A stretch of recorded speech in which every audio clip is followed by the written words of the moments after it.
scriptures and science point the way. My brother and sister-in-law. You can be introduced. All you missed is the hello. So basically, as advertised today, we're going to consider the questions. Is there a God? If there is, can we experience God through meditation? Now, no matter where you might stand on this, you might believe very strongly that there is a God. You may have had your own personal experiences of God. You might not be sure whether there's a God. You might not think there is one. No matter where you stand on this, I'm not here to stand up here and just tell you, yes, there's God, and yes, you can experience God through meditation. I'm just here to hopefully pique your desire and your curiosity enough so that you're going to want to sit down yourself and meditate and experience God for yourself. And that's really what my book is all about. So first, I think it's important to ask, why is meditation such a good means for experiencing God? Meditation is said to be the chief way to commune with God, and saints and mystics from all different eras and traditions will tell you as much time and again. You can read their testimonials in my book. I quote 9 different saints and sages from all of the world's great religious traditions. So that would be Christianity, Hinduism, Buddhism, Islam,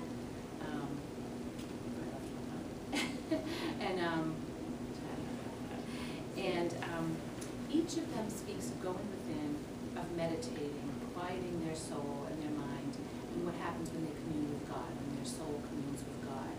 And what they all say, no matter what religious tradition they're from, is very, very similar.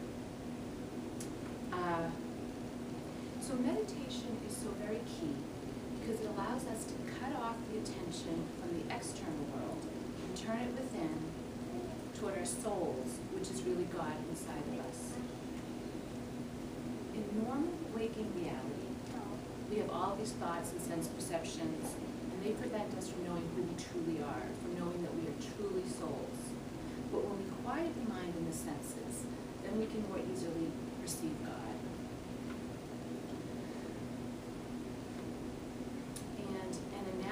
Is used to describe this. Let's say we have a cup of water with dirt stirred up within it. The moon, it is said, will not shine very brightly on this cup of water. But when the dirt and the sediment has settled to the bottom, then the moon can shine brightly. The same is true when we meditate. We have all of these thoughts, and once they settle down, the moon, which is said to be our souls, can shine brightly. So quoting from the Bible, Psalms 46:10, "Be still and know that I am God." And regarding meditation, Sri Shantananda Saraswati, the late Shankaracharya of India, said this: "Meditation is meant for the realization of the chief aim of human life, the chief aim being reunification with God." He goes on to say, "In that profound silence, stillness, or yoga, all movements are still, and there is only one without a second, and that is the self itself, the observer." And Paramahansa Yogananda, Indian sage and author of Autobiography of a Yogi, said this: "Without realization through meditation, religion is the most mysterious book of all. But by meditation, you have proof of God's existence. The only lasting happiness is found in God. The wellspring of undiluted joy of spirit lies buried within your soul. Dig with the pickaxe of meditation until you discover it, and bathe in that fountain of eternal bliss." Okay, so meditation, according to several saints and sages, is the chief way to commune with God. But why, you might ask, is communing with God so important? Simply put, the teachings of the East, which are the teachings of yoga, and yoga is just a Sanskrit word that means union, and it relates to any activity at all where the individual is attempting union with God. So there's all kinds of yogas out there. The teachings tell us that it's only through God that we're going to find our ultimate happiness, that the world is not going to ultimately do it for us. This is because our souls are made in the image of God, and the world is not. Pretty much all religions will tell you that the soul is made in the image of God. The world, as all of you know, is full of duality. It's full of light, dark, good, evil. And everything in it changes and dies. And because everything is temporary, and because everything changes and dies, we can find temporary happiness from the world. But it doesn't last. And deep down, we're looking for happiness that does last. This is because our souls are made in the image of God, and they're said to be ever conscious, ever new bliss. So because we are really this eternal, ever new bliss, and the world is not, we will never be satisfied by it. How can something eternal be satisfied by something temporal? Or, as another saying goes, the large, which is us, our souls, can never be satisfied by the small, which is the world. Now, if you're not sure if this is true or not, you can ask yourself this question. It is said that all people long for three things: to be happy all of the time, to know everything, and to live forever. So just ask yourself if that is true. And it is said that we do long for these things because they are truly our birthright. This is truly what our souls are and have, and we just want to claim that again. What was the third one? To live forever, to be happy all the time, and what was the other one? The other one was to know everything. I can skip that. I just want to be happy and live forever. Okay, so what is this communing with God like? What do the saints and mystics and the sages say it is like? As I mentioned in my book, I have 9 different saints and sages from all the world's great religious traditions. And each of them, as I said, they all speak of going within, of meditating, and of something happening, of their souls communing with God. And they all say very similar things. So they all speak of a bliss, of a transcendence, of an idea that there is something bigger than themselves, of a feeling of not having any desire for anything, nor of having any avoidance toward any other thing, of a knowing, of a great sense of well-being, and as the Bible tells us, of a peace that passeth all understanding.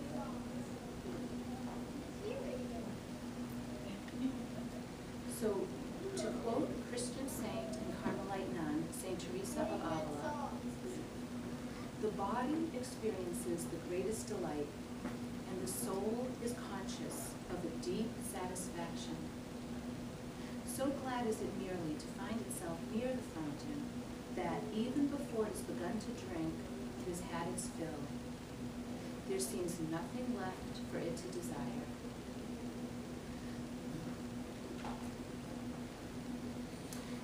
Reporting from the Jewish perspective, the Baal Shem Tov, who was the founder of Hasidic Judaism and a Jewish mystical rabbi, said this: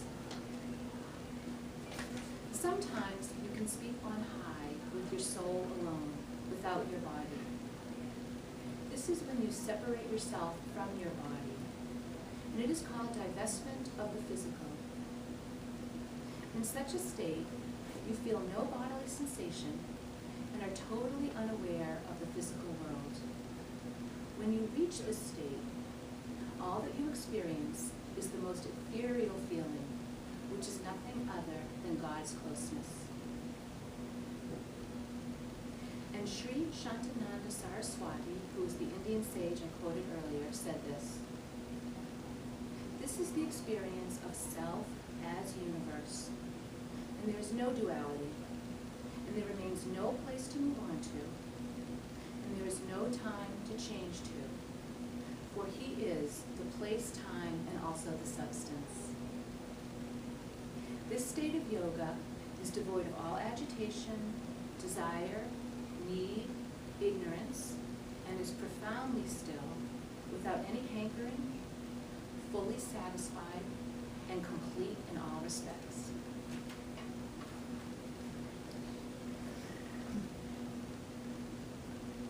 So next we might tell ourselves, great, that sounds wonderful, but how do I achieve this communion with God?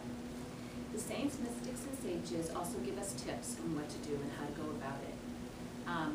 As I mentioned, meditation is key, according to many of them. Per Paramahansa Yogananda, concentration is key, and I quote, "To be able to concentrate is essential for spiritual progress. Without concentration, we shall never find God. Learn how to shut out of your consciousness all sounds and other earthly distractions.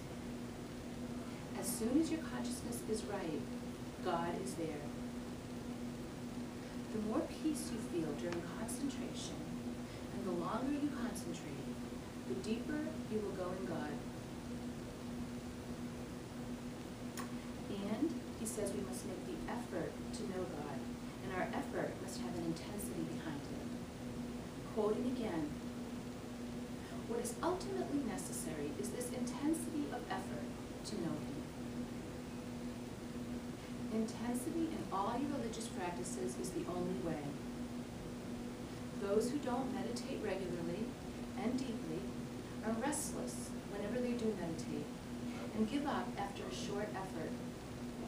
But if you make a greater effort day by day, the ability to go deep will come. Between the restless thoughts and God, there is a wall.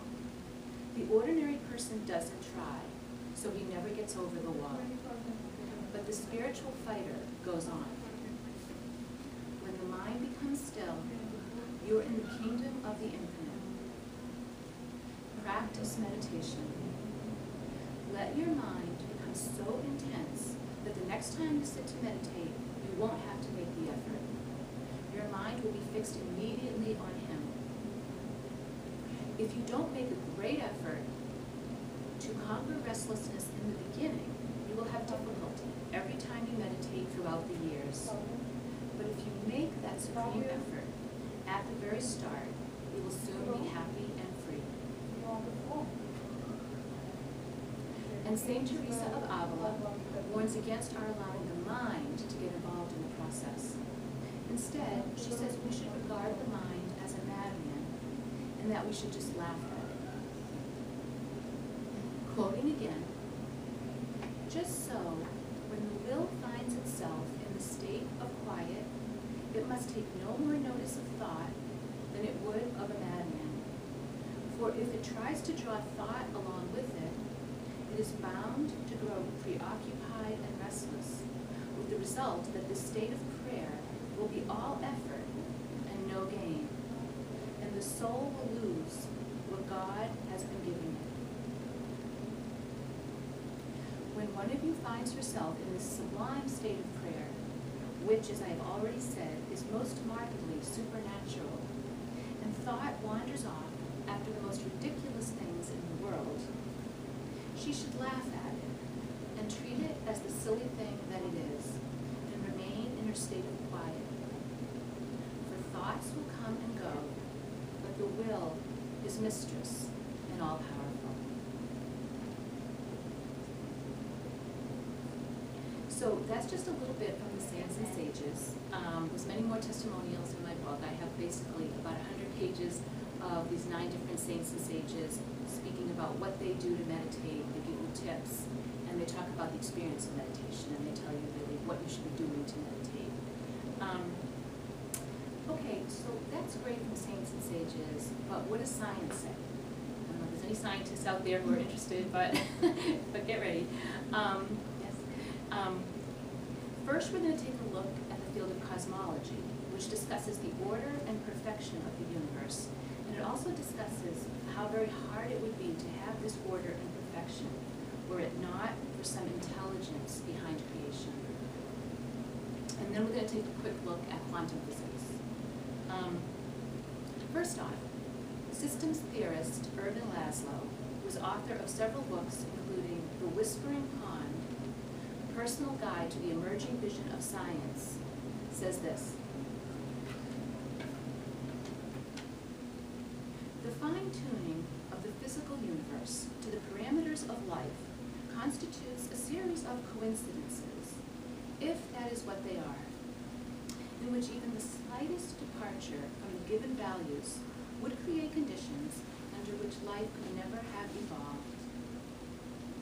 If the electric charge of electrons and protons did not balance precisely, all configurations of matter would be unstable, and the universe would consist of nothing more than radiation and gas. If the strong force that binds the particles of the nucleus were merely a fraction weaker than it is, stars such as the sun could not shine. And if that force were slightly stronger than it is, the sun and other stars would inflate and perhaps explode. The values of the four universal forces, which are electromagnetism, gravity, and the nuclear strong and weak forces, were precisely such that life could evolve in the cosmos.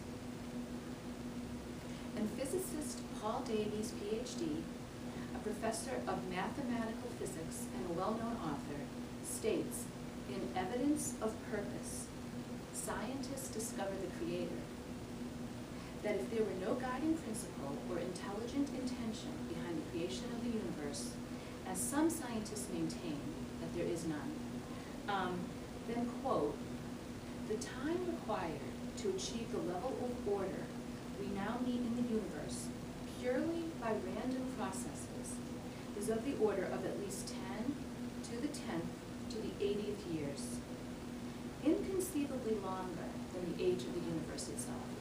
So if it was just going to be random, it would take longer than the time that the universe has been around. Referring to these same calculations, Laszlo, our systems theorist, notes, serendipity of this magnitude strains credibility. Must we then face the possibility that the universe we witness is the result of purposeful design by an omnipotent master builder? And moving on to the field of quantum physics, we're going to explore how one finding in this field, there's many findings in this field, but we're just going to take one for this purpose of this talk, how that finding very closely maps to Eastern esoteric thought, which has been around for thousands of years.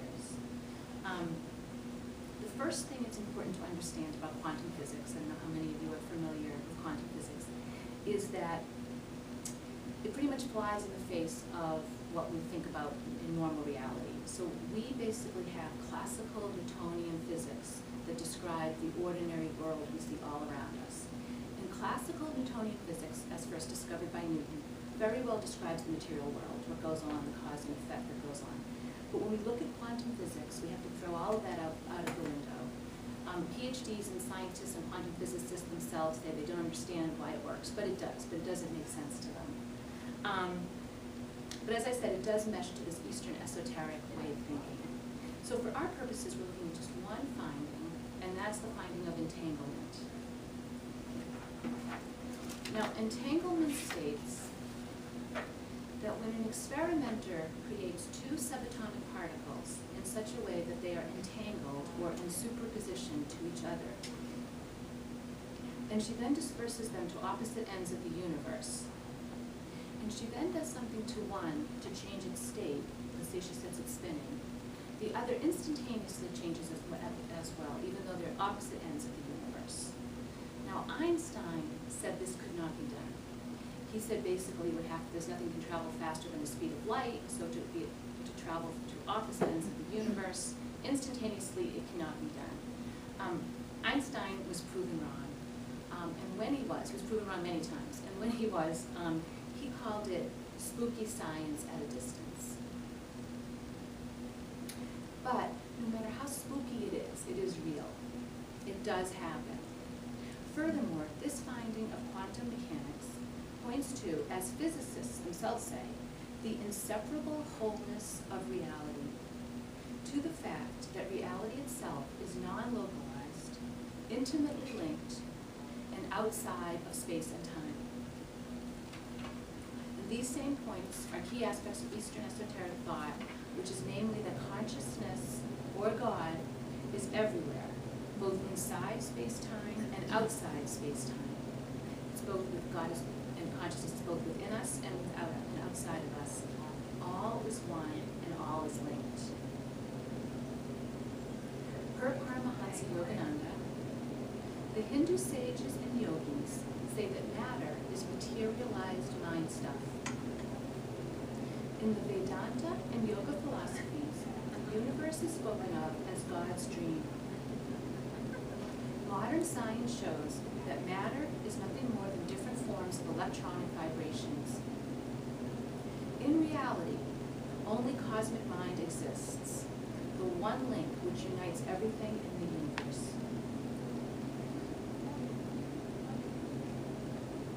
And physicist Amit Goswami, PhD, author of The Self-Aware Universe, when writing about entanglement, said this: where then exists the instantaneous connection between correlated quantum objects that is responsible for their signalless action at a distance? The succinct answer is in the transcendent domain of reality.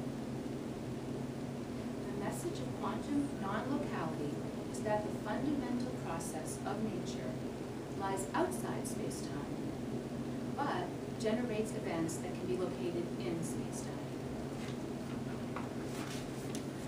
And lastly, John Hagelin, PhD, a world-renowned quantum physicist, educator, and author, who conducted pioneering research at CERN, which is the European Center for Particle Physics, said this regarding the inseparable wholeness of reality and the fundamental nature of consciousness.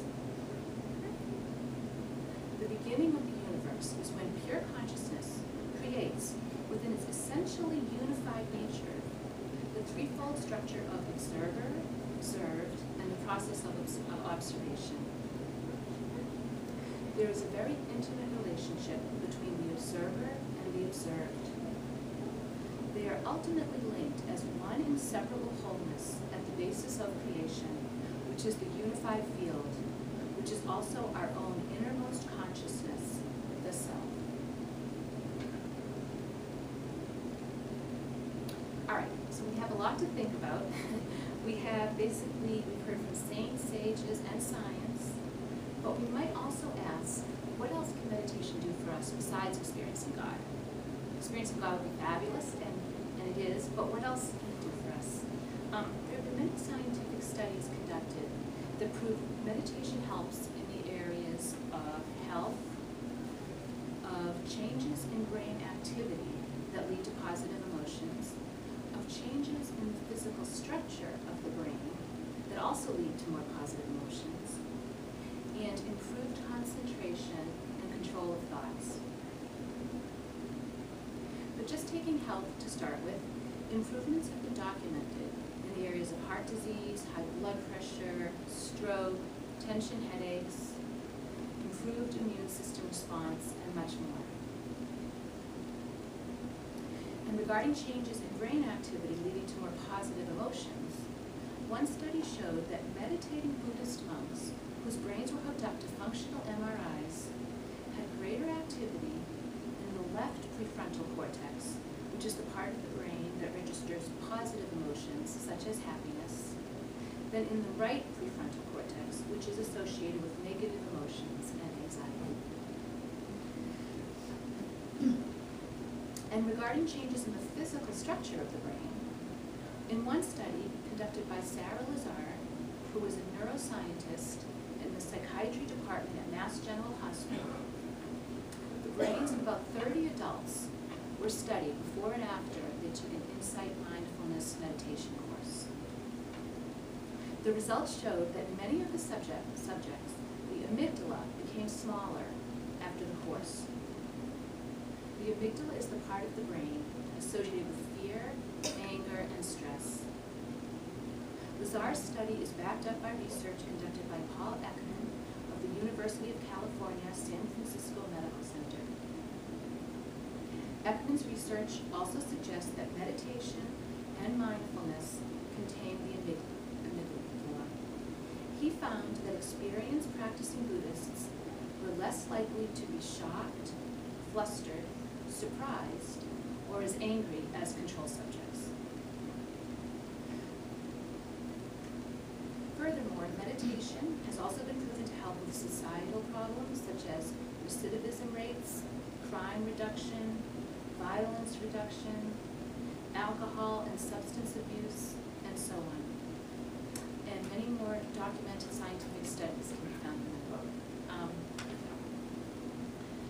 And so, just speaking from personal experience, I've been meditating for 30 years, about 30 years, and I've personally found that I do feel happier as a result.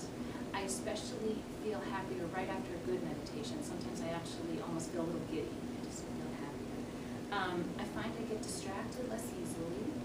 I find I'm more able to focus on what's important in life, and I can more easily prioritize the things in life that are important. And I find that when something devastating happens, I'm not quite as affected by it. I'm still affected, but it doesn't have quite the pull that I think it would have had I not been meditating. So I find that my moods are more stable. And when meditation is at its very best, I have experienced some of what the saints and sages and mystics have talked about. And that is this feeling of transcendence, this feeling of expansion, a feeling of not being limited to the little self or the little body, a feeling of knowing that there is something larger than myself, a feeling of not having any desire for anything, nor of having any feeling of avoidance toward anything else, a feeling of being completely content and self-satisfied, and of having a pure well-being. Doesn't happen all the time, but it's nice when it does. Okay, so the very last thing that I'm going to talk about today, and that you might well be asking yourself, is, okay, so what do I do to meditate? So in my book, as I mentioned, I present introductory information on 8 different meditation techniques that you can try for yourself. Some of the techniques are presented right in the book, and some you have to go to other resources to find out more about. These techniques include Herbert Benson's The Relaxation Response, Insight or Mindfulness Meditation, a mantra-based meditation, Christian centering prayer, some Kundalini yoga techniques, and others. And just to give you a tip, I have found, because I've been meditating, I've tried different forms of meditation, and I've been meditating, as I said, about 30 years. I have found that some techniques of meditation are more powerful and effective than other techniques. And personally, I have found that pranayama techniques tend to be the most powerful and the most effective. And prana is just a Sanskrit word that refers to the life force. And so a pranayama technique is any technique that regulates or manipulates the breath in order to try to control the life force. So it's usually something to do with breathing. Pranayama techniques specifically do help to slow down the heart and the lungs and the breathing so that meditation does become easier. Just to quote from one Indian sage, the ancient yogis discovered that the secret of cosmic consciousness is linked with breath mastery. The life force, which is ordinarily absorbed in maintaining heart action, must be freed for higher activities by a method of calming and stilling the ceaseless demands of the breath. So if we can get the breath to slow down, it's much more easy for us to take all that energy, it's going out through the nervous system, it's going out to our thoughts, and bring it within and control it, bring it up to higher centers. So more about this differentiation between other forms of meditation and pranayama forms can be found in my book, as I said, in meditation techniques. All techniques are wonderful. So pranayama may or may not be right for you. You might want to start with something else if you don't meditate yet, or you might want to start right in with the pranayama technique. But in any case, and I'd be happy to take any questions that you have. How often do you meditate? I meditate twice a day. Yeah.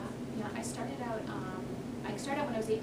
I started out doing transcendental meditation, known as TM, that, I'd say for about 20 years, and now I do a different form. I actually follow someone named Yogananda, and I do a different form of meditation called Kriya Yoga. Yeah, I do it twice a day. And you can do it once a day. Well, I do kind of a very specialized form, you know.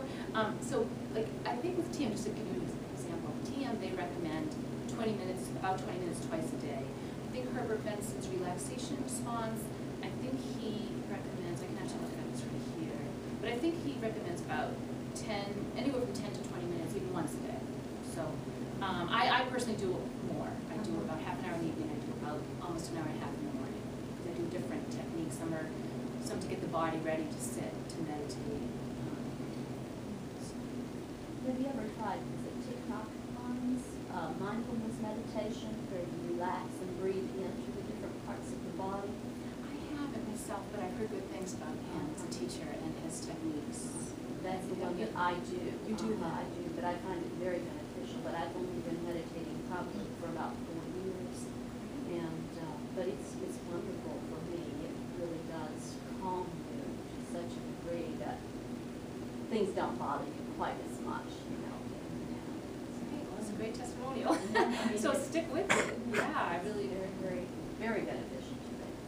And I started actually, I was at a class on Buddhism, and they were studying, of course, how meditation fit into Buddhism, and became very interested in that way. So, but the ideas of the East are extremely, I think, beneficial for the Western mind to consider a little bit more than that. Right, I do too. And you know, they say all world religions basically point to the top of the mountain. There's just different paths to take us there, which I really believe in. As I said, my book is very much of a multi-denominational approach to God. So, That's called Thich Nhat Hanh's mindfulness meditation. Yes, right. And he was at the University of Massachusetts teaching that at one point. You mentioned.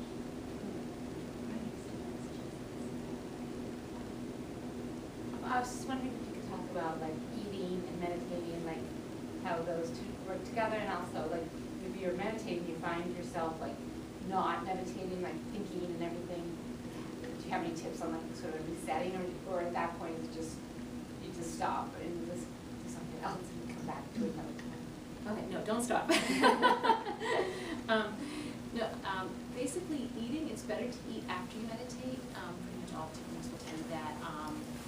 You have to eat a very small snack, like you could do that maybe half an hour before you meditate. If you want to eat a full meal, if you're doing a really intense form of meditation, you might want to wait 2 or 3 hours after a big meal. It's because the body is putting all that energy into digesting, and so it's harder for it to take the energy and put it toward what it's supposed to be going toward. And as far as thoughts, pretty much, you know, we're all gonna have them over and over and over and over. But what a lot of techniques say is just, you know, realize you're having like a mantra-based, for example, like TM, the mantra-based meditation. They'll say just realize you're having the thought, and then definitely let it go. Don't keep thinking. Let it go. Try to just think. Okay, like St. Teresa of Avila said. She said, treat thoughts like you're a madman, and we're going to laugh at them. So don't think that thought's important. If it's something really important, they say it will come back to you later when you're not meditating. It's really important. So don't hold on to it. Let it go. They say try to be relaxed when you let it go. But do let it go and go back to your meditation technique. So, and yeah, don't just say, this is a good time. I know sometimes it'll be better than others. Sometimes we have something going on in our lives, and we just really focus on it. It's hard to let that go.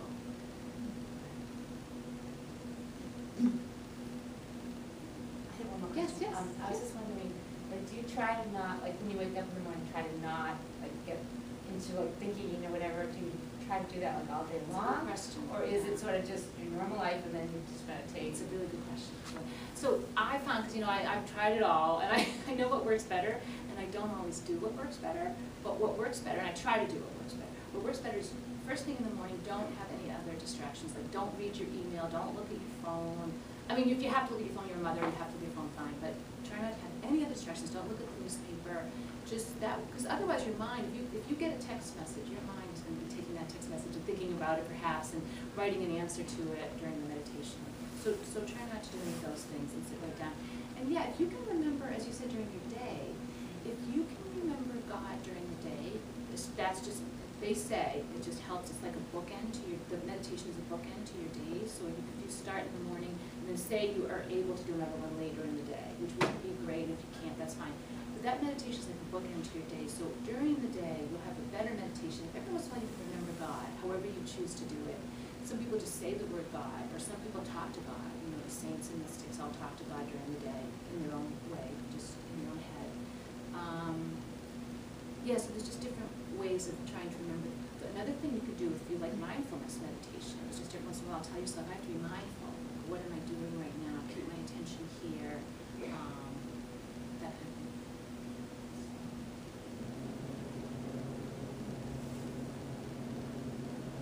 So don't be shy. I'll be happy to answer anything else if you. You can classify that differently from prayer, the traditional, the Our Father, the Hail Mary, those kinds of prayers. How is that compared to your meditation experience? You're just feeling the life force when you're meditating? Well, it's a good question too. My technique, so they're all different. They'll all tell you different things, and you can read more about it in any book or in my book. But my technique, basically, when I'm done with it, I have different techniques I do, so several of them. And when I'm done, we're supposed to sit in the silence or the peace, that passes all understanding. And hopefully, we're supposed to achieve that nice centered peace. It's very calming. And then once we've done that for about 10 or 15 minutes, then if you feel so moved, this is part of our technique, we're supposed to talk to God in the language of our own hearts. So that's when the prayer could come in, or whatever you want to say. You just might want to say, thank you for that wonderful meditation, or God, come to me, or whatever you want to say. So that's how we do it. So I think one of the goals of meditation is not to have any thoughts, at least for some period of time. That could be seconds. It's quick. But the more you can lengthen that.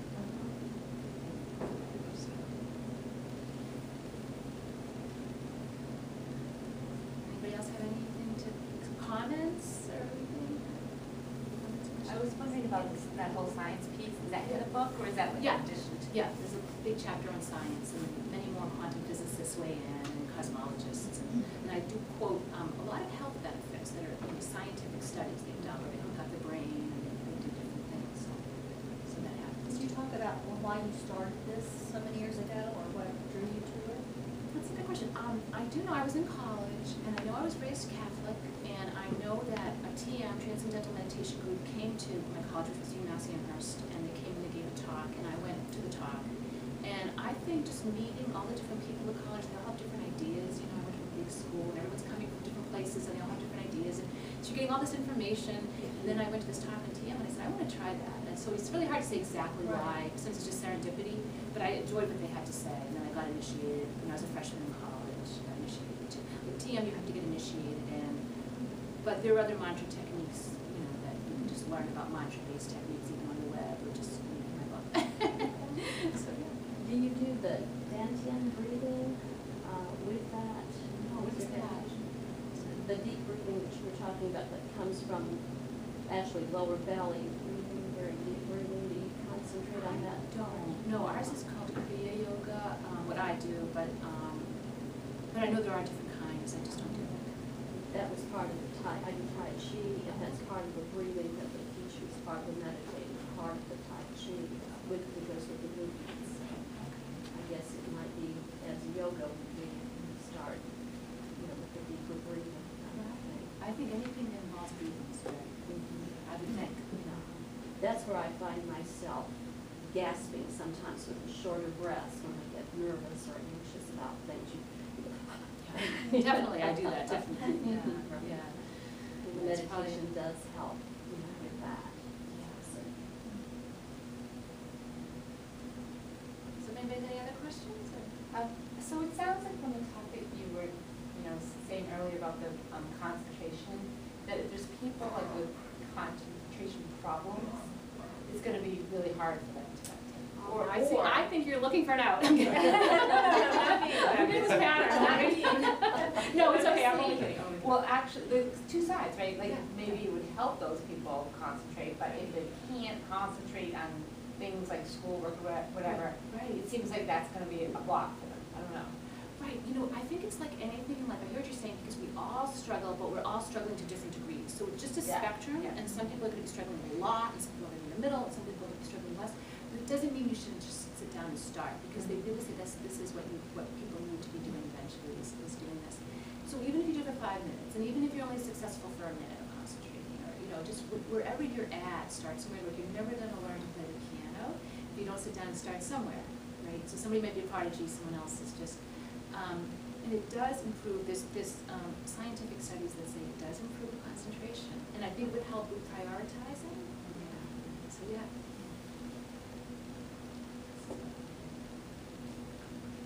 Anybody else have anything to comment or add, or? So I'll be happy to sign books. If you'd like a book, they're $15, and you can get them at the register after I sign it if you'd like to, or if you just want to come up and say hi to me. But I'll be here to sign books, and then as I said, you need to take them to the register, I guess, at the front of the store. And thank you so much for coming. I really appreciate you all coming. Thank